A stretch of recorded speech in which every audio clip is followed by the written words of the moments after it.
100 ಭಿಕ್ಷುಕರನ್ನು ಹಾಕಿದಂತೆ, ಒಂದು ಶಾಲೆಯನ್ನು ಹುಟ್ಟು ಹಾಕಿದರೆ ಸಾವಿರಾರು ವಿದ್ಯಾರ್ಥಿಗಳನ್ನು ಹುಟ್ಟು ಹಾಕಿದಂತೆ ಅಂತ ಅವ್ರ ಸಿದ್ಧಾಂತ. ಇವತ್ತು ನಾವು ಗಮನಿಸಬೇಕಾದ ಸಿದ್ಧಾಂತ ಅಂಬೇಡ್ಕರ್ ಅವರು ಇದೆ.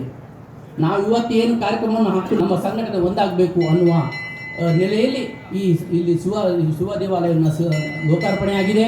ಶಿವ ದೇವಾಲಯವನ್ನು ಕಟ್ಟಿದ್ದೇವೆ. ಈ ಮಠವನ್ನು ಬಲಪಡಿಸುವ ಕಾರ್ಯಕ್ರಮ ಮುಂದಾಗಿದ್ದೇವೆ. ಸನ್ಮಾನ್ಯ ಗುರುಗಳಾದಂಥ ಯೋಗೇಂದ್ರನಾಥ ಸ್ವಾಮಿಗಳ ಮಾರ್ಗದರ್ಶನದಲ್ಲಿ ನಾವು ಬೆಳೀತಾ ಇದ್ದೇವೆ. ಇದು ಅಭಿವೃದ್ಧಿ ಆಗ್ತಿದೆ, ಒಂದು ಉತ್ತಮ ವಿಷಯ.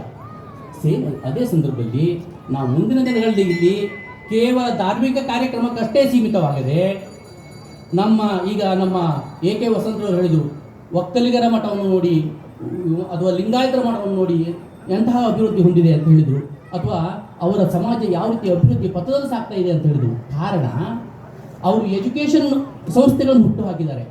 ನಾವು ಇವತ್ತಿನ ಮುಂದಿನ ದಿನಗಳಲ್ಲಿ, ನಾನು ಈಗಾಗಲೇ ಹೇಳಿದೆ, 2 ಅನರ್ಘ್ಯ ರತ್ನಗಳಾಗಿದ್ದರು ಬಂಗಾರಪ್ಪ ಮತ್ತು ಕಾಗೋಡು ತಿಮ್ಮಪ್ಪರವರು ಅಂತ. ಇವತ್ತು ನಾವು 4 ಅನರ್ಘ್ಯ ರತ್ನಗಳನ್ನು ಪಡೆದಿದ್ದೇವೆ.